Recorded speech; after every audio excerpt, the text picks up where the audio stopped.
Welcome alpha. கர்த்தராகிய இயேசு கிறிஸ்து நாமத்தினால வாழ்த்துக்கிறேன். உபாகமம் 28ஆம் அதிகாரம் 33வது வசனம். இது ரொம்ப ஃபாஸ்ட்டாக போகிறேன், ஏன்னா இது சாபமாக போட்டிருக்குதுன்னு எல்லாம் என்ன திட்டுவீங்க. இது ஆனால் உண்மையை சொல்லி தான் ஆகணும்.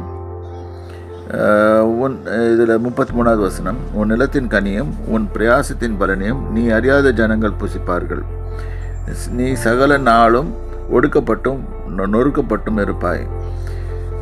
இது பாருங்கள், இது ஒரு சாபம் சகல காலத்திலும். இதெல்லாம் எப்படி வரும்னு கேட்டிங்கன்னா, நம்ம கர்த்தருக்கு ஸ்டில் கீழ்ப்படியாமல் இருந்து அப்படியே இருப்போமானால் தென் இந்த காரியங்கள்லாம் நடக்கும்.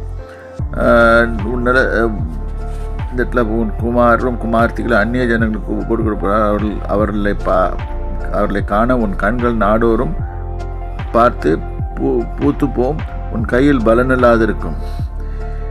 ஸோ அது 32வது வசனம் சொல்லுது. இதுவும் ஒரு கொடுமையான சாபம். ஸோ 33வது வசனம் சொல்லுது, உன் நிலத்தின் கனியையும் உன் பிரயாசத்தின் பலனையும் நீ பிரயாசப்படாமல் இல்லை. இது மாதிரி இருந்துச்சுன்னா செக் பண்ணிக்கோங்க. நிலத்தின் கனியும் உன் பிரயாசத்தின் பலனையும் நீ அறியாத ஜனங்கள் புசிப்பார்கள். நீ சகல நாளும் ஒடுக்கப்பட்டும் நொறுக்கப்பட்டும் இருப்பாய்.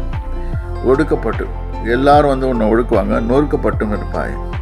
இது ஒரு பயங்கரமான சாபம். இதுலேருந்து கர்த்தர் தான் காப்பாற்ற முடியும். அதுக்கு நம்ம கர்த்தரோடு இணைந்து திருப்பியும் காத்துக்கொள்ள வேண்டும். கர்த்தர் ஒருவர் தான் அதிலேருந்து எடுக்க முடியும். ஆகவே ஜனங்களே, கர்த்தரை விடாமல் பிடித்து கொள்ளுங்கள். கர்த்தர் உங்களை ஆசீர்வதிப்பார்கள். கர்த்தருடைய நாமத்துக்கு ஸ்தோத்திரம்.